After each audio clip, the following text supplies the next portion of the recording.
Ya, 36 finalis Abang None Jakarta 2022 lalu kemudian mengerucut menjadi 7 pasang pemenang dan akhirnya juga terpilih Abang dan None Jakarta 2022. Ada Andika Pratama, Abang Jakarta 2022 sudah bersama kita di studio CNN Indonesia. Assalamualaikum, selamat datang Dika. Waalaikumsalam warahmatullahi. Terima kasih sudah menyempatkan waktu untuk mampir ke CNN Indonesia. Pertama kali kita ingin mengucapkan selamat untuk predikat sebagai Abang Jakarta 2022. Tapi sayang sekali nonenya nggak bisa hadir ya hari ini. Tidak bisa hadir. Tidak bisa hadir. Oke, diwakilkan oleh Dika siang ini. Semalam kita mungkin semua melihat ya bagaimana kemeriahan, bagaimana antusias, bagaimana riuhnya pemilihan Abang None Jakarta 2022 setelah dua vakum tahun, dua tahun nih, maksudnya 2 tahun vakum, 2019, 2020, 2021, akhirnya 2022 digelar secara langsung begitu ya. Sebelum lebih lanjut, kita ingin mendengarkan bagaimana kemudian Dika memiliki kesan dari pemilihan tadi malam. Kesan pertama dalam pemilihan Abang None adalah kesan yang sangat luar biasa, Bang. Karena bagi saya Abang None adalah platform yang luar biasa, yang tidak hanya untuk menjadi inspirasi bagi generasi muda, tidak hanya menjadi role model bagi generasi muda Jakarta, tapi juga sebagai penyambung lidah masyarakat kelas bawah. Nah, oleh sebab itu menjadi aspirasi masyarakat juga. Jadi kesan utama dari Abang None adalah inspirasi dan aspirasi dari masyarakat. Dan juga kesan kedua bersama dengan teman-teman finalis lain adalah kekeluargaan. Di mana di Abang None kita mendapatkan kekeluargaan yang begitu luar biasa, dari 6 wilayah berkumpul menjadi satu, berkolaborasi untuk menciptakan yang terbaik bagi Jakarta. Karena memang Jakarta sebagai kota kolaborasi harus memang kita wujudkan bersama-sama generasi muda. Oke, mengenal Jakarta dan memperkenalkan Jakarta adalah tugas utama kalian. Tugas utama. Sebelum kemudian punya tugas penting itu dalam 1 tahun ke depan penugasan, Andika melihat Jakarta hari ini seperti apa? Jakarta hari ini seperti yang disampaikan oleh Gubernur tercinta kita, Bang, adalah Jakarta kota global, di mana semua infrastruktur sudah berskala internasional. Ada Jakarta International Stadium, ada juga banyak artificial intelligence yang ada di Jakarta. Nah, ini adalah wajah baru Jakarta yang diciptakan untuk memberikan yang terbaik, pelayanan terbaik bagi masyarakat Jakarta. Dan juga banyak sekali layanan-layanan publik seperti Jaklingko plus Jakarta yang memang siap untuk berkolaborasi bersama masyarakat. Karena memang di Jakarta 4.0 ini kita harus siap berkolaborasi dengan masyarakat. Tidak hanya menerima aspirasi masyarakat saja, tapi sudah melibatkan masyarakat dalam proses menjalankan pemerintahan. Begitu.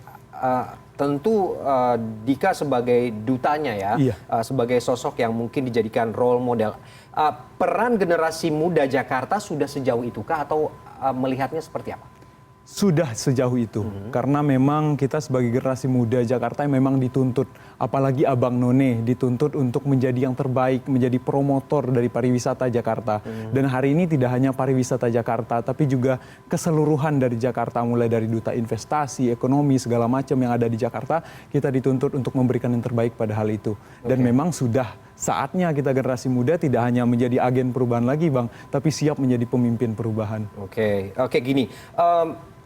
Ada stigma yang melekat di tengah masyarakat bahwa kemudian Abang None DKI Jakarta yang terpilih hanya bagian dari agenda pariwisata dan kebudayaan yang setiap tahun digelar.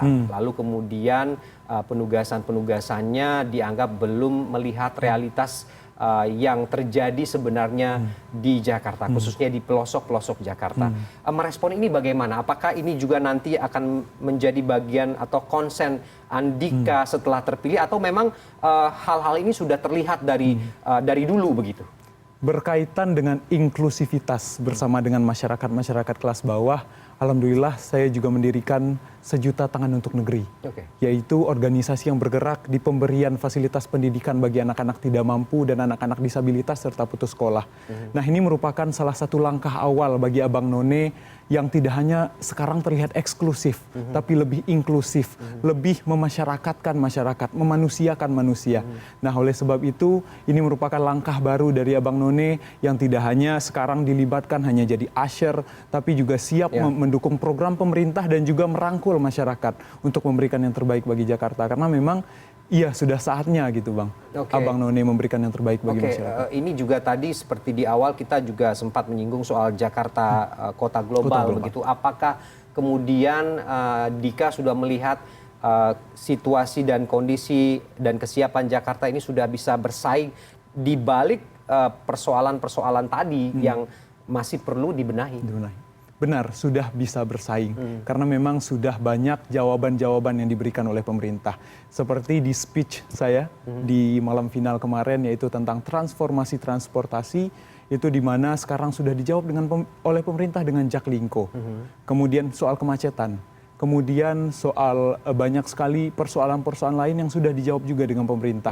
Seperti ada Jaki sekarang di Jakarta, itu untuk segala macam sudah terintegrasi di sana, dan juga ada TOD, Transit Oriented Development, untuk mengurangi kemacetan. Nah, ini merupakan salah satu langkah awal untuk menciptakan Jakarta kota global dan sudah didukung oleh masyarakat. Dan ini yang memang harus kita kampanyekan Bang. Sebagai Abang None harus memberikan kampanye kepada masyarakat bahwasanya memang harus seperti menggunakan Jaklingko, menggunakan bus yang sudah disediakan pemerintah itu untuk mengurangi kemacetan dan juga polusi udara.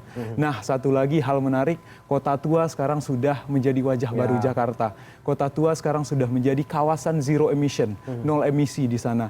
Nah, ini merupakan salah satu langkah pemerintah juga untuk menerapkan Jakarta kota global, di mana menghilangkan polusi udara. Karena semakin hari Jakarta semakin cerah, semakin bersih, dan ini adalah langkah baru pemerintah untuk memberikan yang terbaik bagi Jakarta. Oke, selain penugasan yang berkaitan dengan pariwisata dan kebudayaan, kalian juga ada tidak ya assignment yang juga melibatkan peran aktif teman-teman di Abang None ini untuk persoalan-persoalan pemerintahan misalnya ya, persoalan klasik di Jakarta ini soal banjir, kemacetan, soal kepadatan penduduk dan kemiskinan mungkin ya. Apakah ini juga akan diberikan tugas-tugas khusus untuk kalian, paling tidak kalian disuruh terjun melihat situasi realnya seperti apa dan diajak untuk berdiskusi memecahkan persoalan-persoalan ini agar kemudian Jakarta kota global ini juga bisa didukung dari bawah begitu, persoalannya selesai dari bawah sehingga kemudian membangunnya menjadi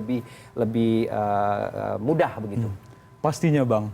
Dan kemarin kita juga sempat diberikan pengetahuan oleh Ibu Sri Haryati, Ketua Dewan Juri kita, berkaitan dengan U20, Urban 20 yang baru saja digelar di Jakarta, karena salah satu isi dari U20 adalah ekonomi, di mana memang untuk membangkitkan perekonomian Indonesia. Nah, ini adalah salah satu langkah memang pemerintah melibatkan Abang None untuk memang memberikan yang terbaik bagi Jakarta, karena memang sudah saatnya kita berinklusivitas dengan masyarakat. Nah, jadi sudah dilibatkan tidak hanya dalam segi pariwisata, tapi juga dalam hal lain kita sudah dilibatkan. Oke, baik.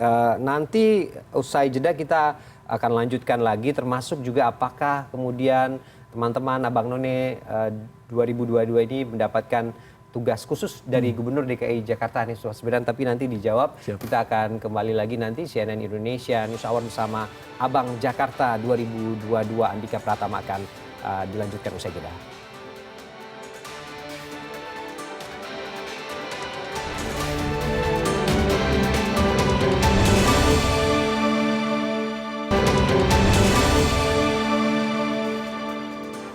Ya, kita masih bersama Bang Andika Pratama, Abang Jakarta 2022. Gini, Dika, setelah menurunnya level PPKM, masih dalam situasi pandemi, lalu kemudian pariwisata Jakarta ini digenjot begitu ya untuk terus ditingkatkan. Bahkan beberapa waktu lalu kita melihat ya ada pariwisata di bidang kreasi di Jakarta. Oh bukan, Citayam Fashion Week ya. Oke. Nah, apakah kemudian teman-teman dari Abang None 2022 ini juga melihat bahwa ada potensi-potensi lain untuk mengembangkan pariwisata di bidang kreasi seperti itu atau budaya dari perspektif lain? Bagaimana kemudian membungkusnya ini di tengah situasi yang juga masih cukup terbatas? Salah satu dari subsektor ekonomi kreatif adalah bidang fashion. Nah, ini merupakan salah satu bentuk juga ruang ketiga yang disediakan oleh Pemprov DKI Jakarta kepada masyarakat, di mana ruang pertama adalah rumah, ruang kedua adalah tempat bekerja, dan ruang ketiga adalah tempat kita bisa berkumpul dengan masyarakat. Nah, ruang ketiga ini berhasil menarik minat masyarakat, salah satunya Citayam Fashion Week. Dan salah satu subsektor dari ekonomi kreatif adalah fashion. Nah ini merupakan salah satu langkah baru untuk memperkenalkan fashion Indonesia. Namun ada beberapa hal yang memang harus dibatasi. Mungkin seperti penggunaan pakaian yang memang harus kita sesuaikan dengan adat ketimuran yang memang sesuaikanlah dengan adat-adat kita. Kemudian juga misalnya penggunaan trotoar yang tidak sesuai dengan jalurnya begitu. Dan juga ini yang harus dipromosikan lagi, harus diedukasikan lagi kepada masyarakat bahwasanya memang benar ruang ketiga adalah untuk tempat kreativitas tanpa batas, tapi tidak melanggar norma-norma yang sudah ditentukan oleh pemerintah dan juga norma-norma adat yang sudah ditentukan oleh negara kita begitu. Oke, titik berat pariwisata untuk dikembangkan di tahun ini lebih ke mana, Dika? Untuk DKI Jakarta kali ini kita memang berfokus kepada urban tourism. Karena memang DKI Jakarta memang minim akan pariwisata alam, kecuali di Pulau Seribu. Nah, jadi urban tourism adalah salah satu fokus dari Bapak Andika Permata, Bapak Kepala Dinas Pariwisata dan Ekonomi Kreatif kita, untuk difokus dikembangkan lagi. Seperti yang tadi yang sudah saya sampaikan Bang, yaitu artificial intelligence, yaitu yang ada di terowongan Kendal itu memang salah satu hal yang harus dikunjungi juga oleh masyarakat Indonesia, di mana di sana kita bisa melihat contoh artificial intelligence yang memang sudah dikembangkan di sana. Nah, memang urban tourism memang yang akan dikembangkan di Jakarta. Kemudian juga pariwisata alam seperti yang ada di Pulau Seribu, Pulau Sebira, Pulau Onrus juga memang harus digenjot. Apalagi sekarang Pak Anies memberikan Pulau Seribu digital nomad island, di mana mengundang orang-orang untuk bekerja di Pulau Seribu begitu. Oke, ini pesan khusus tidak dari Pak Gubernur soal penugasan kalian di tahun 2002 ini seperti apa?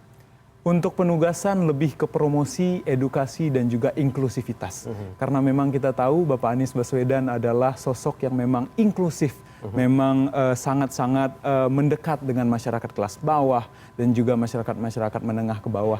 Dan ada hal menarik nih Bang, di Tiga Besar saya menggunakan bahasa isyarat dalam menjawab pertanyaan. Akhirnya aku cinta Jakarta begitu, dan ini mungkin salah satu faktor kemenangan saya juga. Bapak Gubernur melihat itu. Nah, ini salah satu langkah menarik juga dari Pemprov, karena memang Pemprov sudah menyediakan kesetaraan apalagi dengan disabilitas, karena memang kota global tidak hanya maju di infrastruktur saja, tapi sumber daya manusia juga memang harus dimajukan. Salah satunya adalah kesetaraan.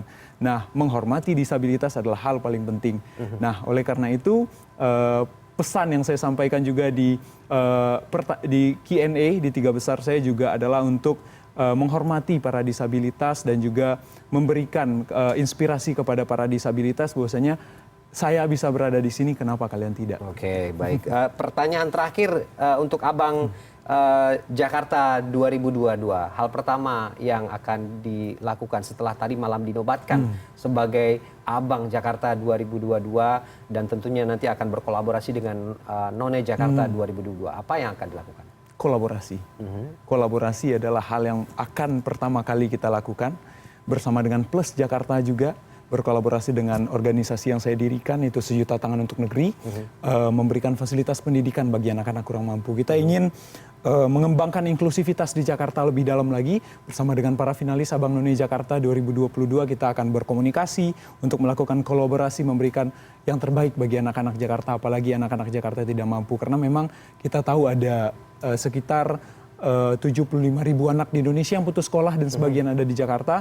Nah, ini yang memang harus kita tuntaskan bersama dengan pemerintah juga, bersama Bapak Anies juga. Kita akan mengentaskan ini, mengembalikan marwah anak-anak Jakarta untuk bisa berkembang. Karena memang perkembangan sumber daya manusia adalah hal yang paling penting dalam mewujudkan Jakarta sebagai kota global. Oke, kita aminkan semua hal-hal baik yang tadi disampaikan oleh Andika Pratama selaku Abang Jakarta 2022. Semoga kemudian tugas-tugas yang akan menunggu kalian selama 1 tahun ini bisa dijalankan dengan baik, dengan lancar begitu ya, sehingga membuat mimpi-mimpi masyarakat Jakarta untuk menjadikan Jakarta menjadi kota global atau menjadi kota yang memang ramah untuk masyarakatnya ini bisa terwujud dalam waktu yang tidak lama begitu ya. Sekali lagi Andika, Abang Jakarta 2022, terima kasih sudah menyempatkan hadir di studio CNN Indonesia dan berbagi perspektif dengan kita semua. Selamat sekali lagi. Terima kasih. Assalamualaikum warahmatullahi wabarakatuh. Waalaikumsalam warahmatullahi wabarakatuh. Dan CNN Indonesia News Hour akan kembali dengan informasi penting dan menarik lainnya. Tetaplah bersama kami.